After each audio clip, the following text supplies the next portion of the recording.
we get ready for the second. Yes, I can hear you clearly. Oh, thank you very much. We are happy to have you.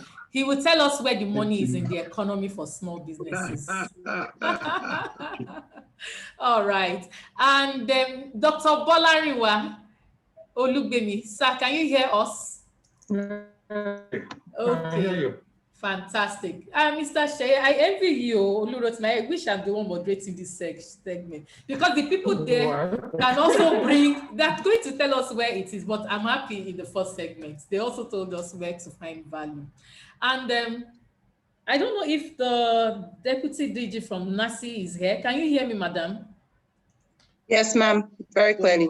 Awesome. So they are ready. So we want to do our second raffle. Let's see the fastest finger. So the winnings, who is going to win this next winnings? Okay. So we've asked what the theme for this year. Please, what's the full meaning of MSME? Let's see our fastest finger in the chat. Can you tell us what MSME means? What's the full meaning of MSME?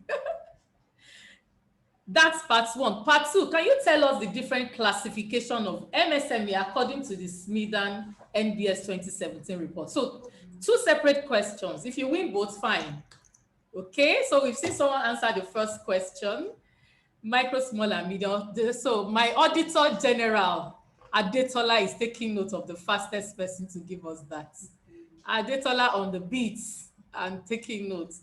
So we said the classification of MSMEs according to the NBS Medun 2017 report. Okay, so we get that. So thank you both. Mr. Seye, you have the floor for your next segment. Mr. Seye, Olurotimi, you have the floor and the panelists are ready. Wow, thank you so very much. It's been an enjoyable time. And this always happens every time we're talking about MSMEs. You always seem to have limited supply of time because there are so many things to talk about. MSMEs are very important. They are very pivotal. I won't get tired of talking about them. Like everybody already alluded, we have MSMEs are the bedrock of the economy. Worldwide, MSMEs are responsible for up to 90% of businesses, between 60 to 70% of employment, and up to 50% of GDP. So we cannot sweep the issues of MSMEs under the carpet. So right now, so that we don't waste so much of time, I would just want us to dive straight into the second panel session. And I'm going to be starting with Dr. Biodun Adedipe. It's a privilege to be moderating this session and having Dr. Adedipe in the building, even though virtually. All right, so I want to give us a general overview in about 5 minutes, but I want to provide like a foundation to it. COVID-19 has dealt us a huge blow coupled with inflation. Right now, I think inflation is about 18%. COVID-19 is still there. That's the truth. Then the alarming unemployment and underemployment rate, as at Q4 2020, the unemployment rate was 33.3%. That is alarming. So unemployment with inflation, I think they call that stagflation, according to you economists. All right, so having all of this in mind, so can you give us a thought what the present economic landscape portends for micro, small, and medium enterprises? What should we be afraid? Should every one of us pack our bags and run out of Nigeria? Is there any hope? What does the present landscape portend for micro, small, and medium enterprises? Let's hear you, Dr. Adedipe. All right, thank you so very much, Mr. Olurotimi. And good afternoon, panelists and the participants at this event. Let me start from the final part of your question. We don't need to pack our bags and leave Nigeria, but rather I would say that we need to look closely at what the economy looks like and then ask ourselves that in the midst of all this trouble, where are the opportunities? And it is also based on a fact that I put very simply this way. Two of us can look at the same thing, but see different things. So which means I can look at the Nigerian economy today and see something positive, while all you are paying attention to is negative. But the way I put the story is this. Now, the economy in 2020 contracted by 1.92% in terms of our GDP, all right? And that story was not any different than what happened to almost every country around the world in 2020. In fact, the global economy itself contracted by 3.3%. So that's the starting point, which means we need to understand, first and foremost, that what is happening in Nigeria is not peculiar in that regard as far as the economy is concerned. Now, the second thing to understand is that in this same space, some companies are growing, but some are shrinking and in fact dropping completely out of business. And the question is, what went wrong? So in looking at the economy, in fact, I will take it beyond the two macroeconomic indices you mentioned. You made reference to unemployment, you made reference to inflation. There's what we call the mystery index. What I will do is I will put together a couple of slides that we can share with participants after this, because I have all this ready as it were. So maybe some 30 minutes after this event, I will share the slides with you. Right, there's something we call the mystery index. It takes inflation, unemployment rates, and interest rates, all right? Those three are added up and set against the rate of growth of the GDP. So if that rate is going up, it means people living within that space are getting more miserable. That is why in professional economics, mystery index. So but the reality also of it is that every day that we wake up, people have needs. And that's the direction I want to focus the attention of participants. With estimated population of about 206 million, some estimate it to be 208 million. It depends on which data you are looking at. If you are looking at United Nations data, you're talking about 206.1 million people. But if you look at projecting yourself based on our annual population growth rate of 2.58%, and where we were at the last census, you'll be around 208 million. Now, the point is 208 million people represent a market that nobody can ignore. So the question then will be, how many of these can you provide or propose a value to, what we call value proposition, that will make them choose to buy what you're offering? And that is where I see most MSMEs have problem. Because to start with, some go into business without having what we call a business plan, no matter how sketchy it is. And the idea simply is this: that business you want to go into, make sure you have it documented.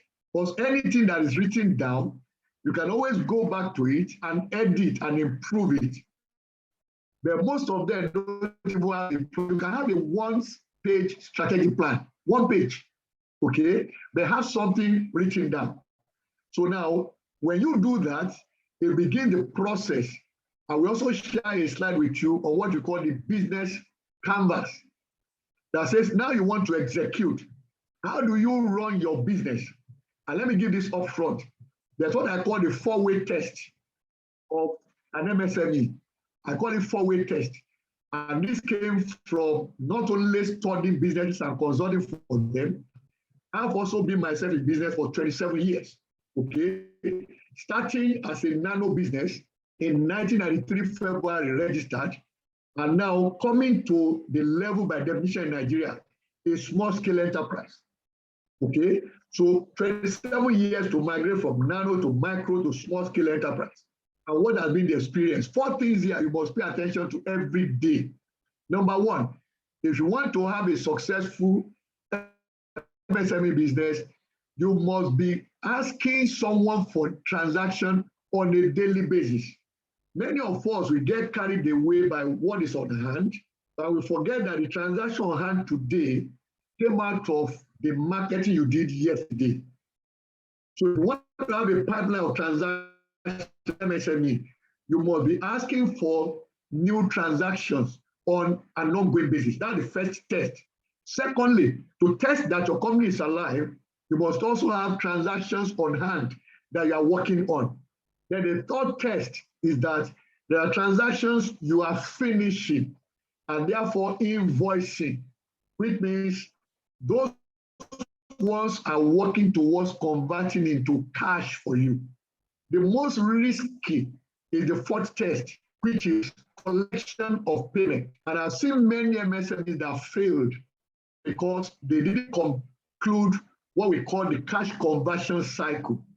You start business with cash, you buy what you want to sell or produce it, then you sell it, and then you collect sales proceeds. Many of them fail because when they have to sell on credit, they have no system for following up to collect the receivable. And so on a daily basis, ask yourself that question. Am I asking someone for new business? Is there something on hand that I'm working on? Am I finishing something that I'm invoicing? And then the invoices I issued yesterday or in the past, how many of them am I collecting? 4-way test. Another important thing I want to mention here, I don't know whether the earlier panel mentioned it. The entity concept in accounting, very fundamental. If you want to have an MSME that will outlast you, that means from the very beginning, you must separate between yourself and the business. In fact, we put it this way, regard yourself as an employee of that company. So take, for example, my own company bears my name in terms of identity, Adedipe Associates Limited. So it took its identity from my name, all right? But I'm a staff of BA Consult. So I treat myself as a staff, not as owner. I'm on salary there. And that means I don't take one single kobo outside of what I'm entitled to in BA Consult. So you must ensure you do that if you want to run a successful MSME. Treat yourself as a staff, and every kobo or any currency whatsoever that company makes, make sure it is not mixed up with your personal account. All right? As time goes on, I'm sure I'll be able to give you illustrations of this in several different dimensions. Then also, policies. You must design policies and have procedures for the way things should be done in that business. One thing I've learned is that size doesn't determine how effective you can be in competition. What defines effectiveness in competition is quality. It's not size. And I will give many examples of that as I have more time as we go on. So that means essentially, your focus is on the value you give to your customers. If you pay attention to quality, you'll be amazed how a customer that is happy with you not only continues buying, which we call it repeat purchases, but they equally become your best marketer in the sense that they will start telling people about you, meanwhile they are not on your payroll. That's the way I describe a customer that is happy with you. They become a marketer that is not on your payroll. I can say that in the last 27 years of being in business, that is the way our business has grown. We have customers that have been with us since 1994 as I speak, and not only one, a couple of them, okay? So if you want to grow your business sustainably, the focus should be on the customer, not on you. In fact, as an owner, you only benefit when dividend is to be paid by your company. In which case, you must cultivate the self-discipline. I can be short of cash and be a consult, which I'm the founder of, can be very liquid. And take this, close your eyes, from the money owned by your company when you are in need of cash. But if you don't do it that way, that company cannot grow. People often talk about funding, and I will make this my final opening remark here. We always talk about finance. Finance really, I will say, ladies and gentlemen, is not a problem of a company or a business. Finance is not a problem. What is the problem is the idea, the concept. I've seen where you put a concept down in a way that will attract funding of any amount. And when I talk of any amount, I'm talking about up to $1 billion. I'm a part of a project here in Nigeria that required $1 billion US, and people were ready to commit the money into it. There's one now that a project that the promoter is being begged with $100 million for a 10-year period, 4% interest rate per annum. Okay, the question is, how did that happen? That's why I started by saying that business idea, write it down. So it is when that idea is given to somebody else and it makes sense to them that they put money on the table for you. So the real thing is financial discipline. So if they see it in the way your system runs and the way you also relate to the business, and I've had this experience personally, where banks come to me and offer me money to borrow. I didn't go to them that I want to borrow money, but they came offering me money, okay? I was the one that told them, sorry, I don't need a loan. So it's about the way you manage the business that they can see transparently that you are indeed different and separate from your business. When they see discipline, they will bring money to you. So let me stop there, and then we work on other questions that arise from this. Thank you very much. Thank you very much, Mr. Adedipe. You gave us a mini MBA in just about 10 minutes.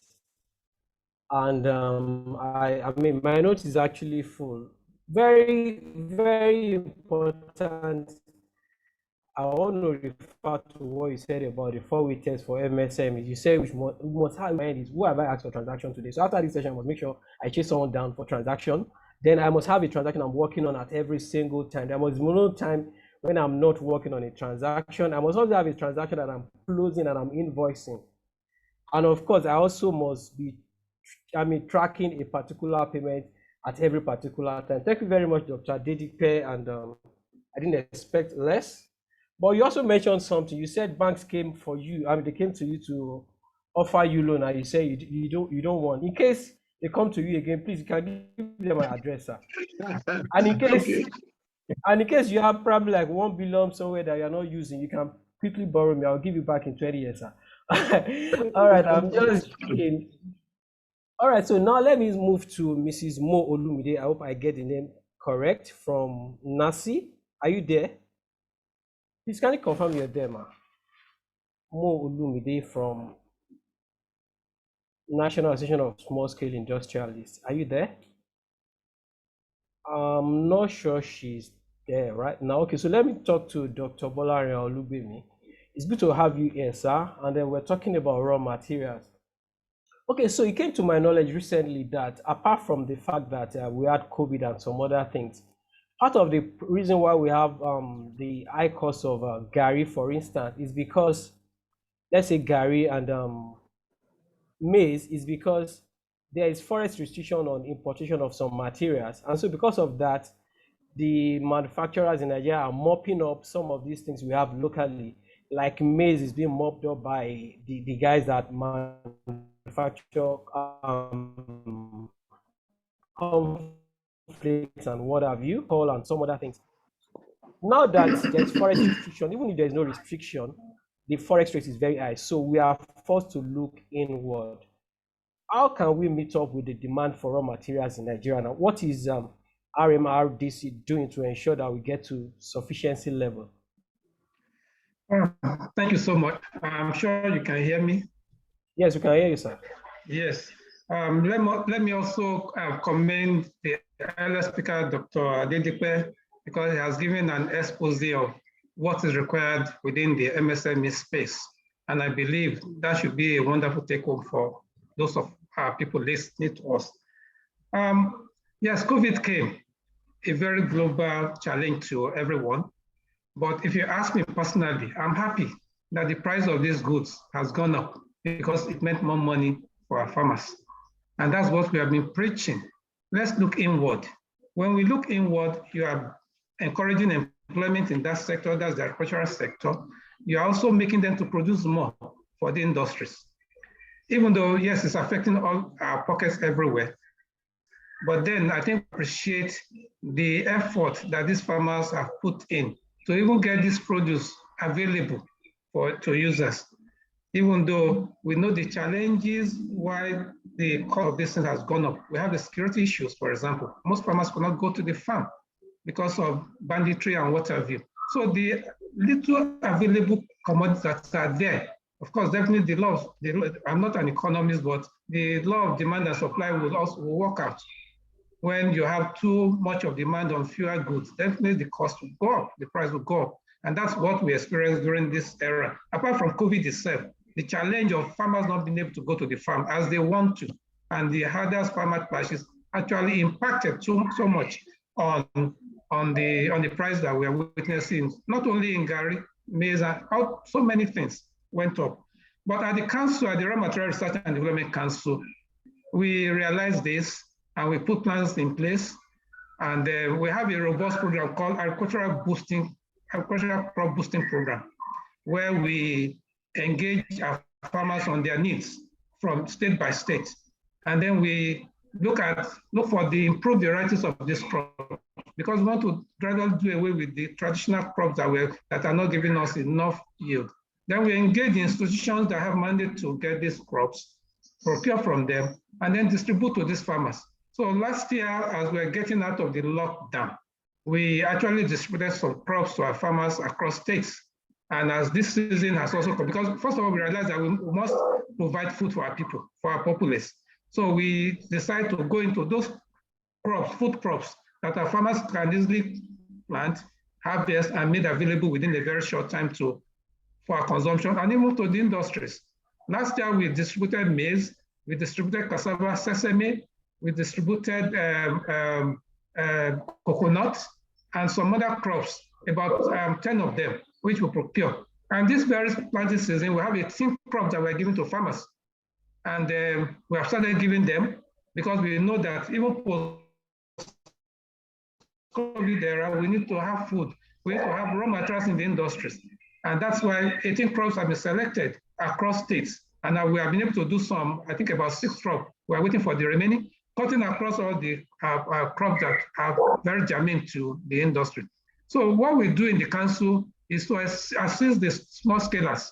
Thank God that we have this various classification into nano, into micro, into small, even mini, small scale. So we are addressing all this issue because we have serious contact with NACI. I'm glad that the madam from NACI is there. We constantly work with them at our various state offices. We have state offices that are in 36 states of the Federation, and we closely work with NACI and also NACIMA and MAN, because these are critical stakeholders. These are the ones that are moving the economy. So what we do is that we engage with these various stakeholders, listen to their needs, and then find a way to provide for their needs. In fact, I have a book here which is called Investment Opportunities and Profiles of some selected raw materials, selected projects based on local government. So we even worked all within the local government in the country, 774 local government. And we did an audit of their resources, where those resources are available, the quantum of the resources, whether in the agro or mineral sector, and also did a profile. A profile is just a kind of feasibility that will work your appetite. You know how much you're going to put in the business, you know what will be what you're going to get at the end of the day, your cost benefit ratio, everything. A kind of a mini feasibility report, but that does not take you to the bank. You still need to do a bankable one, but then you will know where you're going and what you're going to come out after. So we put some of these things across all the 74 local governments in the country.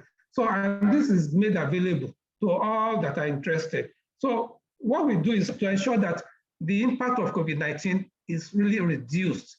We don't give money, but we'll give you the input, which you're going to go back to your farm. If you're in the agricultural sector, if you're in the mineral sector, we also provide you with information that you require to be able to mine. And of course, you have to follow the protocols, getting your licenses and all that. But then we'll show you where the resources are available, the quantum of it, and then what you're going to use, how you're going to use it, the user industries, those that will benefit from it, and then your market, where you're going to get the market from. So we'll give you all this information that will enable you to be able to get into the business space. Without knowledge, you cannot do anything. And without knowledge, if you go, definitely failure will be waiting. So that's why we ensure that before you go into any business, you approach us, then we'll give you all the technical details that you require. So these are some of the things that we do, and we believe we're still working with them, and we believe that whatever it is that will come out at the end of the day will impact positively on the economy of Nigeria. Thank you so much. Thank you very much. Thank you, Dr. Bolarinwa Olugbemi. Thank you so much. I mean, obviously, you are doing a whole lot, and it's just for us in the MSME space to tap into what you're doing and benefit from them. Okay, so I need to tell all the participants now that I can please go ahead and keep dropping your questions in the Q&A session. I will also implore our panelists, those in this session and even the previous session, if you can answer some of those questions in the chat box, because I'm sure we'll not have enough time to do that. So you can please just attend to the questions. Now I go to Mrs. Mo Olumide. I hope I have the name correctly, from NACI. Correct, sir. Okay, so thank you very much. And the question I'm going to ask you, you already mentioned, you actually hinted on it when you were talking. You talked about AFTA, that's African Continental Free Trade area. And that's one thing that everybody's been talking about. Coming into 2021, a lot of people, especially those of us in the MSMEC, were quite excited that this is one window we can actually explore. So what do you think is the benefit that is available for small-scale industrialists, or even let me say MSMEs generally within the AFTA window? How do we benefit from this continental window that has been opened that enables Africans to trade, amongst themselves without any form of border? What are the benefits available to small players within the AFTA window? Okay, thank you very much, sir. And I want to also stand on existing protocol and also thank Dr. Olugbemi, Dr. Adedipe, and it's an honor to be among so many academics and the doctors. Anyway, I'll jump right into it. So the AFCFTA, being the African Continental Free Trade Agreement, allows Nigeria and Nigerians to be able to, within a safe circle, bring down and reduce to as low as possible the tariff barriers that are created. That is, you are able to export and import at next to nothing in terms of tariff barriers that have been there over the years, but also within the African context. I would say the first thing, of course, it has its pros and its cons. And for us in Nigerian Association of Small-Scale Industrialists, we see it as a blessing that we must prepare for and we must prepare adequately for. I'll start with the con. The usual fear in that circle is that people can easily come from other African countries and overrun the small scale and the SMEs within the country, because now tariffs are lowered or even removed in some cases, and people are able to freely move within the country to sell. And especially being a 200 million man market, you are already a soft target. So everybody wants to sell to the big market because if you have the Nigerian market, for example, you already have a lot of mileage in terms of sales. But I would also say that is an opportunity for us to, one, standardize, develop, and sell to the entire African market. Nigeria is so blessed, and if you look at working closely with the Commodities and Export Department of the Federal Ministry of Industry, Trade and Investment, has brought me into an even deeper knowledge of the kinds of blessings that we have as Nigerians. We have such endowments, natural, that allow us to be able to not only cater to Nigerian needs very comfortably, but also while catering to Nigerian, to local needs within the Nigerian market, also make a lot of money, sell to the entire African market, and achieve a lot of prosperity in that market. But, a lot of the producers within this economy. First of all, let me backtrack a little. We're not a production-centric market already. We're doing a lot of importing. A lot of the entrepreneurial activity that you see within the Nigerian market is secondary, not primary. We're not doing a lot of our own production. We're doing a lot of secondary, and we're doing a lot of marketing and merchandising.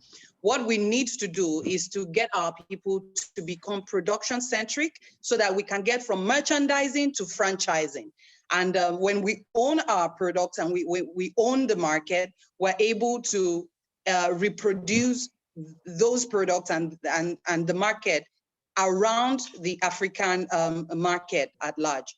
But again, why are we not doing a lot of production?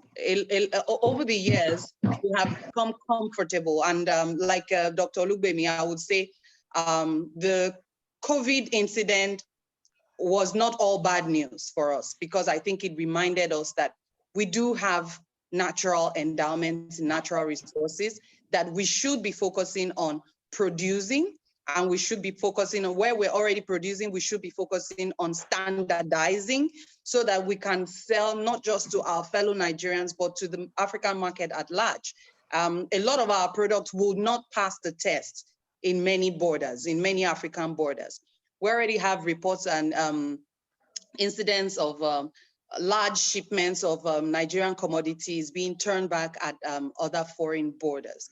And so it's a problem, but it also poses an opportunity for us to provide solutions. And I'm glad that there is already a robust network that consists of the Nigerian Customs, consists of the Standard Organization of Nigeria, and we, NACI, are involved as well as MAN, NACIMA, Raw Materials and Development Institute, also being this potpourri of agencies, organizations are now saddled with the task of seeing to it that Nigerian export-worthy products are standardized to a large extent and meet the global standards set for each of these products. The standard set for phytosanitary goods will be different from the standard set even for services.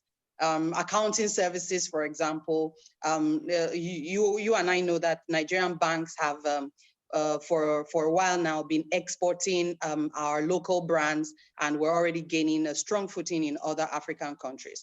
But then again, apart from the opportunity to standardize, there also is a huge and loud call for Nigerian businesses that are ripe to pursue scaling and growth. But let us not deceive ourselves. Not every business will grow from small to medium and from medium to large, not every. I'm glad that there is further classification and definition of businesses by their sizes, and that now we have the nano category. Come to think of it, the average Iyabasira who fries akara by the road will very likely not scale, not in her entire lifetime, and her children are not likely to inherit that enterprise and grow it to scale. So there will always be the nanos. But for the industry potential that we have, the businesses that have growth and scaling abilities, we should really be focusing right now on getting them there. I'm so glad that Dr. Segun touched on this, and that it's a problem. A lot of people sit in their offices or in their home offices and simply say, oh, we need funds, we need funds, we need funds. The money is there, but the need, and even themselves in the kinds of systems through which these monies are channeled. And this is an invitation to those businesses if they are on this forum. So the MSME environment itself needs a complete overhaul.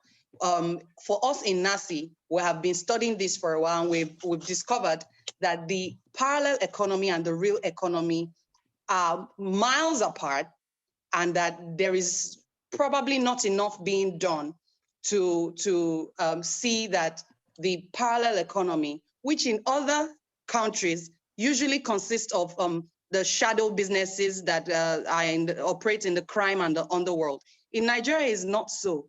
The larger percentage of them are not exactly criminal businesses, but they are just unregistered, informal businesses that are perpetuated informality. We need to bring those businesses and we need to aggregate.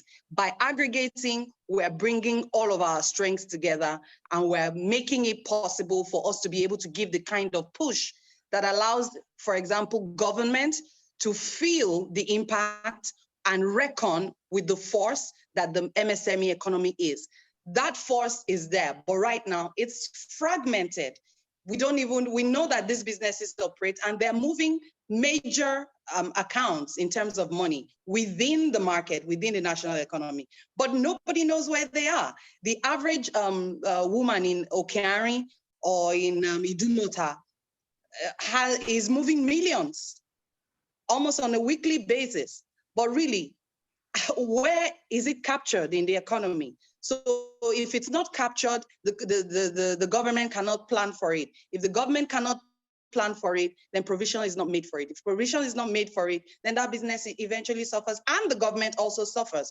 Because I believe that what a lot of our governments are going around cap in hand, begging foreign countries for taking loans.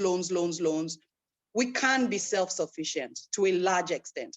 There's not enough time in this panel to really go deep into some of these concepts, but I really just wanted to touch on them and then stir our thinking. A lot of the businesses also that are represented here need to be thinking about scaling, not just in terms of being able to access funds, but in terms of being able to grow businesses that are successful in terms of succession and that transcend generation. One of the biggest problems is we have not been able to build transgenerational wealth, and we need to really get to that point really soon. In that case, then we create a safe basis on which Nigeria begins to trade, not just with the rest of Africa, but the rest of the world as well. And everybody needs to adopt this kind of thinking. How will my business transcend my generation? How will this business transcend my small corners? How do I grow? How do I scale? And not just, again, in terms of being able to access funds, but being able to build businesses that are strong, like Dr. Adedipe's business that has lasted 20 or 37 years. That is remarkable, but we need to get more businesses in that arena. Thank you. Yeah, thank you so very much. You actually touched on a lot of points here and there. For the sake of time, I think I'll just do one question more for each of the panelists, then we can take a look at some of the questions in the boxes. Okay, so I'm going to come to Dr. Adedipe. And I'm just going to take a cue from what she already mentioned, talking about the fact that the Basira is not looking up to scaling her business. She might even never scale the business. But let's talk about these guys in the informal sector. The data from Medun, based on the survey in 2017, says we have 41.5 million MSMEs. And the interesting thing is that we have 41.4 of them in the micro sector, now micro and nano. They're about 98% of the chunk. And these guys are mainly in the informal sector, vocational sector, artisans, and some other guys. And we are not paying attention to these guys. 98%. So, Dr. Adedipe, do you think these guys are important to the economy? Then that's my first question. Then how can we harness their potential? All right, thank you so very much for that. Yeah.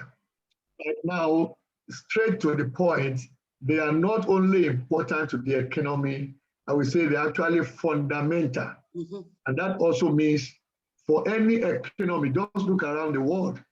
The data available shows clearly that we call it the engine room for growth is the MSME sector. All right. The challenge we have in Nigeria is that most of them are informal. Let me give an illustration here. If you take a ballpoint pen, maybe something like this I'm holding in my hand, all right? In China, the components are manufactured by different entities. A good number of them are cottage entities, all right? Just the point alone, that ball at the point, is all that a company produces. And then another one produces the tube inside which you put the ink. Another company produces the casing. So you find that a simple ballpoint pen will have 5 different companies involved in its production. What that does is that specialization to that level, which now you can say is nano or micro. All those entities that are very small to be connected to the big ones. In which case they produce the components, but the real manufacturer does only what you call coupling, couples them all together. So but because that's the way the system works, all those nano and micro enterprises can be captured, not only in terms of data, but also in terms of every other thing related to the government, in terms of revenue. And if you know they exist and know also where they are, that means you can also begin now to talk about the second thing I will mention here, which is what they require to do business successfully. And like we always say, it's a good benefit to the government if those businesses grow, because when they grow, they pay more taxes. And so that will expand the revenue base of the government. So it starts from understanding that they are fundamental to the economy. Just think about it. We hear different figures, 48% of GDP, 52% of GDP. Assuming that we can actually capture all that and bring it to the space, we might be looking at the Nigerian economy that is more than double the GDP figure we are talking about today. But not only that, they are also the sector that can help you grow inclusively because they create jobs. I remember putting a narrative to the government about 10 years ago, yes. Then I was an advisor to President Jonathan. I was one of his economic advisors, so in the cabinet. And I said, if we are able to create, at that point in time, I think we had 10 employees in BA Consult. I said, if we can create 5 million BA in Nigeria, that will create 15 million jobs. So just think about it, the number of these MSMEs, all right?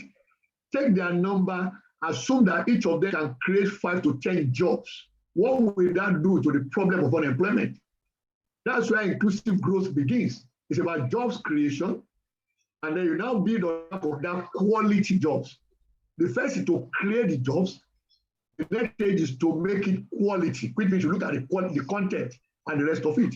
So for me, therefore, it's about creating an environment that makes it conducive for them to do it. And this is where I have a problem with our tax system. The tax system puts a lot of burden on companies that are already in the tax net. So our tax people are not creative enough to see what they can do to encourage these MSMEs that are outside the tax basket to voluntarily come into it. And it is what we call in United Nations language, the social compact. And that means, what is the government doing for them? And in turn, they do what government is doing, and so they be willing to also play their own civic duty. So when you put it all together, one, they create jobs, and because they create jobs in good number, they also help inclusive growth. And that solves the issue of poverty. It connects to security and also enhances the quality of life, especially by the Human Development Index. Okay? So they are central to the future of any country. Thank you so much. Thank you very much, Dr. Adedipe. Now let me come back to Mrs. Olumide. And I want you to this will be the last question I'm posing at you, and then you can also give a final remark after answering it. My question is, since we're talking about inclusive and sustainable recovery, so we're talking around COVID, but I want to believe COVID is not all about gloom and doom. There are one or two lessons to learn from it. There are some advantages from COVID. For instance, we probably wouldn't be, if you are planning this as a physical meeting, I know how much it's going to go up. Think of venue, think of people from Abuja, from different locations. So that's one advantage of COVID. So in 1 or 2, 3 sentences, what are the benefits that we've been able to harness from COVID, especially as MSMEs, small scale industrialists? And what else, what can we also leverage based on what we now know to see that we can forge ahead despite whatever challenges or difficulties we face in businesses based on the learnings from COVID? Okay, part of what we've been able to derive in terms of benefit is the fact that it opened our eyes. I believe that COVID opened our eyes. There's now a lot of efforts, and all the way from the federal government to the ministries, to the states and local associations, cooperatives, and then merge the advent of COVID with this advent of AFCFTA.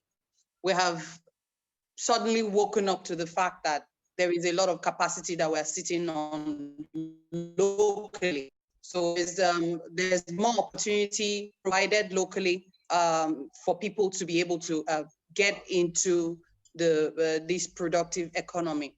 Another opportunity or advantage, I would say, is that we've also woken up to the idea that the current global economy runs digitally. There is a lot of attention now being paid to digital inclusion and us focusing on the knowledge economy. If you look particularly within our own economy, especially within the service sector, our creative and tech industries have gotten such a boost that suddenly there is attention. And even within the AFCFTA, there is room that has been created for the service industry. So you're looking at the regime of products and goods, and you're also looking at the regime of services within the AFCFTA, and schedules have been dedicated particularly to that, giving our people the opportunity to really thrive. And if you also look at what we've been able to do with homegrown companies like Flutterwave, Paystack, and a few other creative enterprises from Nigerian soil to the world, that is also spurring a lot more. Yesterday, I read that Cowrywise has gotten NSE licensing, and they are the first local fintech company to also be able to provide services within, I think, the pension funds management. I can't recall the exact piece of news, but you know, so that is progress for us.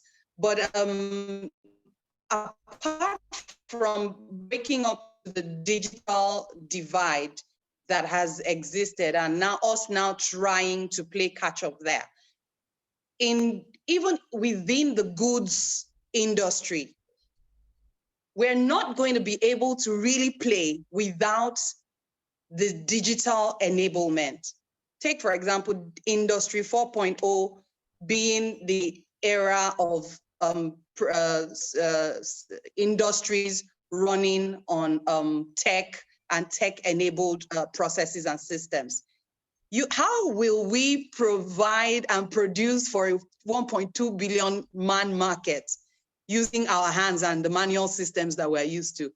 I don't think that's going to be possible, especially when you're talking about standards and hygiene standards, phytosanitary standards, and all of that. It's not going to be possible. So even within the goods industry, within our commodities market, we should be looking at the digital enablement that will carry the entire economy and be able to push us not just to the rest of Africa, but the rest of the world. And so Industry 4.0 is a thing now. And you find that I understand that the Federal Ministry of Industry, Trade and Investment is planning an e-commerce conference to enable businesses in Nigeria to be able to tap into the e-commerce market. So all of this has happened because COVID came, locked us down, and we were forced to think inwards and look inwards and really consider the fact that we can be a self-reliant economy, that we have everything, everything God has blessed us with, we have going for us, and that we needed to just shut the borders for a bit, look inwards, and start embracing a more productive economy from the inside out. So just one of the things. And last year, we in NACI started a campaign to highlight the advantages and the power and the force that the parallel economy could actually be. And we coined our 4 Eyes mantra from it. 4 Eyes being identification, integration, involvement, and inclusion. And these NACI 4 Eyes have been driving the kinds of programs that we're involved in and that we are also bringing out in partnership with government and other entities like ICANN, which Dr. Adedipe will attest to. So looking at the inclusion of the service industry, the digital economy, and all of that, I think we're just about set. There's a lot of work to do, but we're just about set. At least we are now at the point where we know that we have something and that we have what to do with it. Thank you so very much. I mean, the quality of this panel is such that I want to go back and watch this video over and over and over again. I didn't know I was coming for a mini MBA. Now let me go to Dr. Bolarinwa for the final question I want to throw at him, and I'm trying to see how I can combine two questions. Dr. Bolarinwa, you are the raw materials person, and now everybody is talking about the fact that we need to diversify. We don't even need to be told. We cannot keep depending on oil. We know agriculture is a thing, so I don't want to talk about agriculture. Since you are the one that knows about our capability with regards to materials in-house and local production. So what areas should MSMEs be looking at in terms of local production? Things we can do within Nigeria that will fetch us money, that we can drive on as the expert in that sector. Dr. Bolarinwa, looks like he dropped off. Dr. Bolarinwa, are you still there? Okay. I'm still there, yes. I'm trying to unmute. Okay, we can hear you now. Yes, you can hear me. Yes, basically agriculture is the simplest business you can go into because we can classify raw materials to two basic categories. You have the agricultural raw materials, you have the mineral raw materials. When you look at the financial outlay for you to go into mineral processing, mineral mining is huge. But when you look at agriculture, you know, it's the easiest and the simplest to go into. I just came back from Damau. Damau is after Zaria yesterday evening. I flew to Kaduna 2 days ago. For us to have the milk producers in Damau to increase the milk yield. When you look at the consumption of milk in this country, it's huge.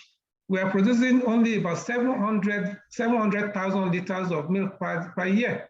Meanwhile, we're importing 1.3 million liters every year. So what we're saying is, in fact, the national demand is 1.3 million, and we only produce 700,000. So which means we are sourcing the remaining from import. But when you look at average consumption of milk per family per day, that's a huge investment that we can go into. So we went to Damau to show them how to artificially inseminate their cows, their local breed, and have this crossbreed that can give you about 30 liters of milk per cow per day. We're only doing about 0.9 liters of milk per cow per day because of the traditional ways of doing this: long trekking, low germplasm, poor feeding, and the poor pasture that we give to them, and all that contribute to the low milk production. I'm just taking only that one sub-sector. So when we organizations that are starting with the responsibility of helping out, then we begin to look at various sectors that can help us. We look at that milk sector alone that can fetch us so much. Then we went to, in fact, we provided chilling machine that will help them to preserve the milk, because we have a lot of challenges in the milk production value chain. The roads are not good. The farmers, the milk farmers are not incentivized enough. And then when the off-takers go there, they only go there when the roads are good. But you find that these poor farmers will bring the milk over long distance, and because of doing that, the value of the milk, the freshness of the milk will be lost, and that reduces its value. So what we're trying to do is, how can we improve the cows that are producing this? So we have to go into this modern method of getting them improved cements, exotic cements, and then actually inseminate these animals so that the cow they produce will also be able to produce that quantum of milk. Kenyan breeds are producing about 30 liters of milk per cow per day. The Israeli cows are producing about 45 liters of milk per cow per day. That's where we're getting to. And we did a lot of research to get into this. So we're trying to see how we're going to populate our local breeds with these exotic ones through their artificial insemination. I'm just touching on one. So it's easier for us to go into agriculture, and that's why we are seriously strongly believing that once we're able to provide improved seed and seedlings to our farmers, they'll be able to provide for themselves in terms of food. They also provide the critical raw materials to the industries. But that does not mean that we're closing our eyes on the minerals. If you're interested in minerals, we're also giving you the technical information on where to source your mineral raw materials, how to process them, where to get the equipment. We gave an equipment to Yobe State Gypsum Miners Association, because when you look at the gypsum industry in Nigeria today, gypsum form only about 5% of cement making. And a time was when we were importing gypsum, and we have them in Ilaro, in Ojaudon, Ilaro, Ojaudon, as the Shagamu, and of course Yobe and all the rest of it. We have gypsum, quality gypsum. So what we just discovered that they have issues with the overburdening, the clay that comes with gypsum. So we provided them with a scrubber that will remove that overburden, and then you come up with an improved version, an improved gypsum, which can also take you to produce POP. We're importing POP in this country. And we just felt that if we can intervene in this area, we can get more people producing quality gypsum for our POP making, and then we can look inward. One thing that I want to state, and even to support my sister, we also feel that our present situation, our present generation are not taking the MSME people seriously. We don't have data on them. So what the Raw Material Research and Development Council did was to do an audit and produce a directory so that we know who are producing what, and we categorize them to various sectors. So that you know which sector this one is working on and all that. We have a directory now, just came out about last year. So that anyone that is interested in any product being done by any MSME, you have this directory, you know where to go to. And we have also populated this on our website. So if you are interested in it, you just go to RMRDC website, and then you get some of this information. So we're trying to see and improve the quality of things that we do. Even 2 years ago, we also produced a kind of a strategy, we call it National Competitive Strategy on Raw Materials and Products.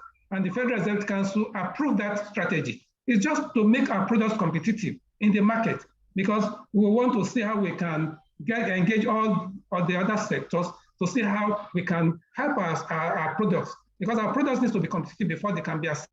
So we decided that we need that strategy document approved by FEC, and every agency of government has been saddled with roles and responsibilities to make all these things to happen. So we have that document, which is also can be also viewed on our website, but anyone that requires the hard copy can also visit our office. So these are some of the things that we do to help the system. And I believe that with all agencies and even with your organization, we can partner together to help the system. Thank you so much. Sorry. Thank you very much, Dr. Bolarinwa. So agriculture still holds the ace. And when we talk about agriculture, it doesn't mean you have to be on the farm to plant. There are actually a lot of activities along the value chain. You can do distribution, you can do processing, you can do a lot of things around agriculture. We also talked about the minerals you can look into and some other areas. Thank you very much for that. So Dr. Adedipe, we can never have enough of you, but I'm just going to come to you to give us the closing remark. But let me just pose a question at you. And maybe I should also tell you that I've added you to my list of mentors from today, so I will chase after you. All right, so talking about cost, because cost is a big deal for MSMEs. There's a survey from there's a report from a survey by PwC in 2019 or 2020, I think, that says 21%, yeah, I think 21% of cost for MSMEs go into electricity or power. Then I think the next one is rent and some other costs. So you find MSMEs barely trying to survive. Some of us, when the month end is coming, your heart is just beating like, I'm just going to pay salary and then I don't have anything for myself. So in 1 minute, sir, I want you to tell us MSMEs, practical ways, based on your experience for over 30 years running the business, practical ways for MSMEs to cut their costs. In 1 minute, then you can now give us your closing remark before I hand over to Mrs. Medun. Thank you so very much. Now, cost, as rightly said, is a major challenge for MSMEs. It also coming from experience. And I think the critical thing here is that when it comes to cost management, as much as possible, get every employee involved. And that means you make every employee understand why they need to be cost conscious. An example I always give is this.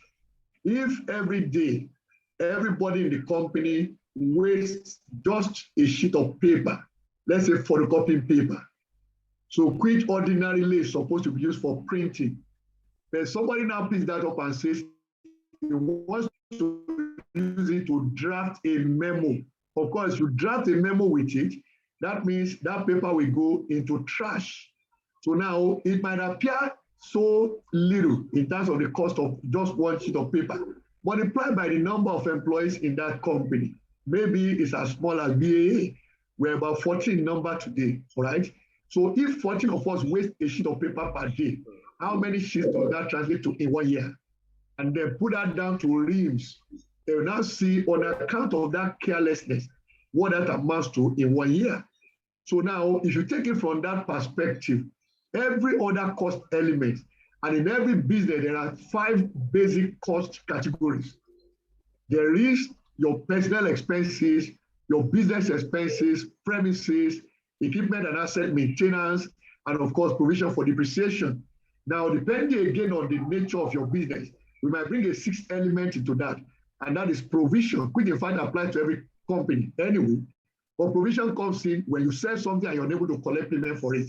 That goes into a loss that is recognized as part of your, finances. So the key issue there is, what can we do in each of those areas to ensure that we manage cost? Get every staff involved in that. And then secondly, let every staff see the performance of the company as connected to his or her pocket. For that has helped me in being a consult in this last 27 years plus. Connect the company's performance to the employee's pocket. And that comes creatively. We do bonuses in our company. We do profit sharing in our company. So profit comes after costs have been taken care of. So in which case, if as a staff of BA Consult, you are committed to cost management, then you are helping us to produce a profit. And already you know upfront that a certain percentage of our profit is shared by the staff, and that is 15% every year. So if we don't make a profit, that means if it's a loss, nothing to share. Like we had in 2020, we had a very small loss last year. But we are quite happy with it because it was less than 1 million naira loss we made last year. So that we survived and came to 2020 was good for us. So when you do things that way, every employee now in his or her own mind sees that every cover I waste is actually a loss to me. In fact, what happens in our company is at times, the staff will call a meeting that wouldn't even involve me, and then come back to me to report that we discovered we were losing a lot of money in telephone, calls. On their own, they worked out how to deal with that, dealing with themselves. They won't come to inform me because they saw that the profit of the company is connected to their pocket. So my final bit here to every entrepreneur on this platform is that the success of your business rests on 2 things. Number 1, like I said earlier, treat yourself as an employee. And that means in terms of commitment and what you do, it takes a lot of hard work and a lot of energy. So you must demonstrate that. So what you are demanding from the employees, you demand it first from yourself. So that way, they cannot say you are driving them like slaves.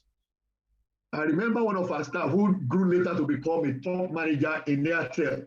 When the lady was with us, one day she called me, as a young graduate of 3 years then. Said, "Doctor, why do you work this way?" I said, "That question too, because I didn't know what to say." And okay, she must have seen in me the way I work, that commitment. And I told her that the reason I work this way is because I want to make meaning. And that means put value on the table for our customers so they can remain with us for a lifetime. The lifetime value of a customer is the business you get from them over a 10-year period. So the target for you as an entrepreneur should be every customer I win, I want to keep them for at least 10 years. So when you think that way and act that way, your business is likely to be successful. Now, that's the first part of it. Now, the second part is the discipline with money. Because I found that the key to success is discipline with money, and then recognize that you are building a business that must outlive you. Now, as we speak, my first daughter is taking over the business for next year. I'm already on my way out of BA Consult as a staff, because Ms. Olumide made reference to that earlier on. Now that came from working with us 8 years after her first and second degree, the second degree in UK, then she came back and chose to work in BA Consult. All right.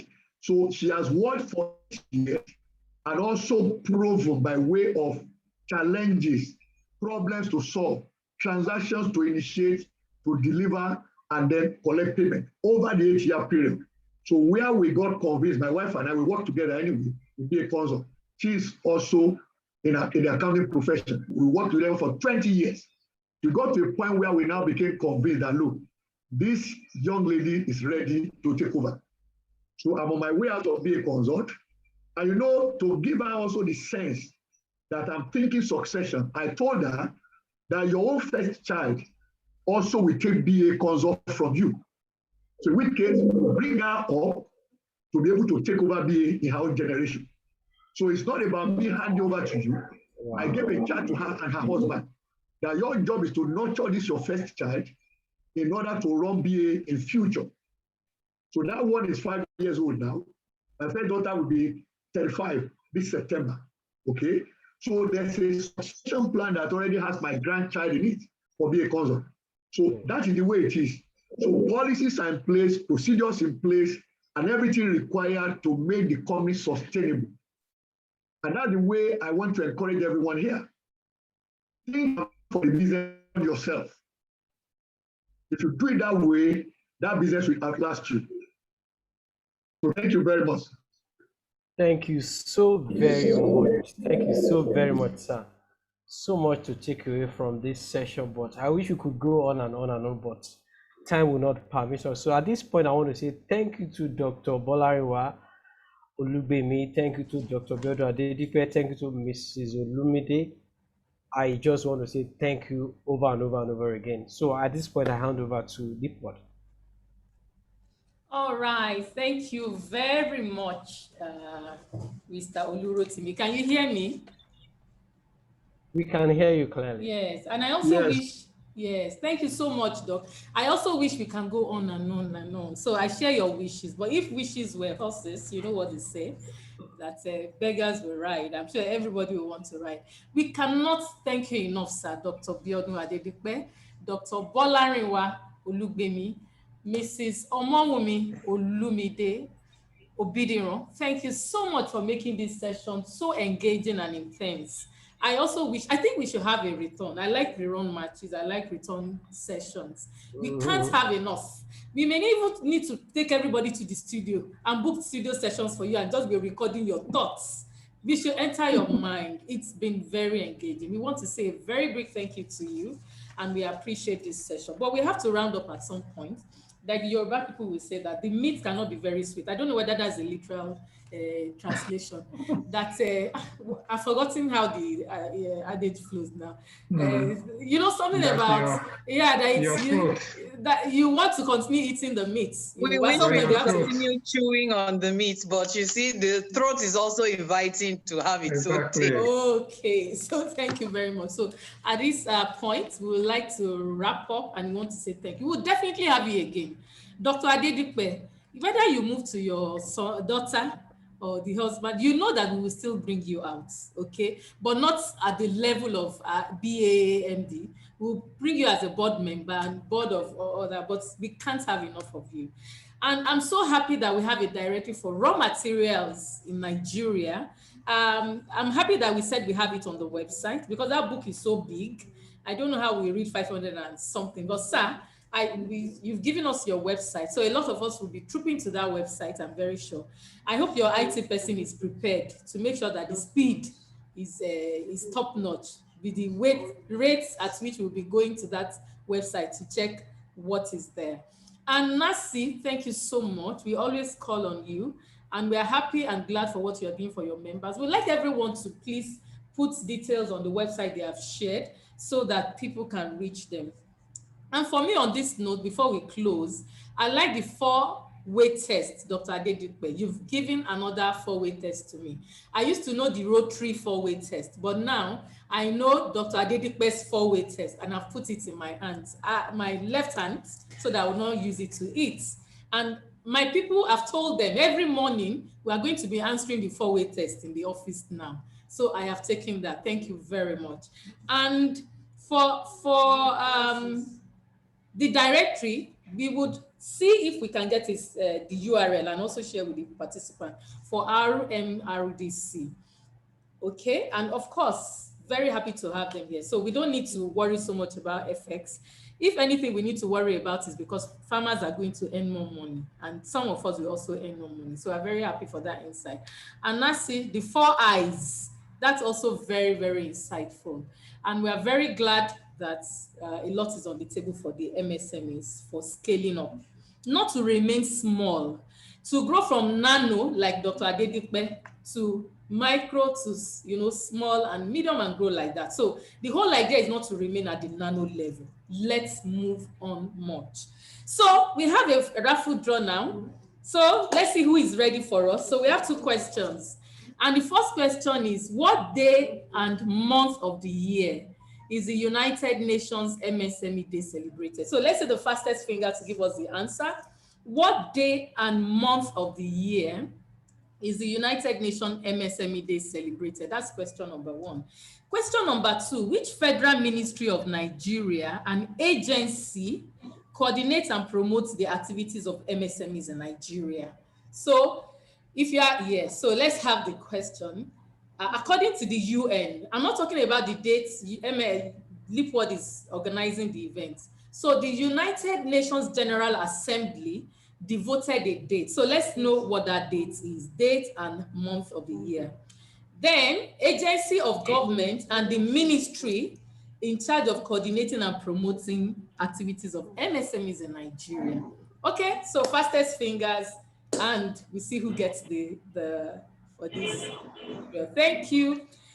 Okay, so we've gotten an answer, but just to let us know, it's June 27th. Okay, we've seen our the winner already, but just to make sure that we let people understand the correct answer, is June 27th. The United Nations General Assembly unanimously adopted June 27th as MSME Day celebration all over the world. But different organizations, different firms have different days they dedicate, like we are doing today, 30th. All right. Then the federal ministry that is in charge of coordinating MSME's activity in Nigeria, if you didn't mention it before I say it, you didn't win it too. Is the Federal Ministry of Industry, Trade and Investment. And you heard from Nancy that a lot is even happening from that our supervising ministry. Okay, and the agency is Medun, Small Medium Enterprise Development Agency of Nigeria. Thank you, everyone. On this note, I want to say a very big thank you. Dr. Adedipe has graciously said he will make the presentation slides available. We will share with all the participants that have registered.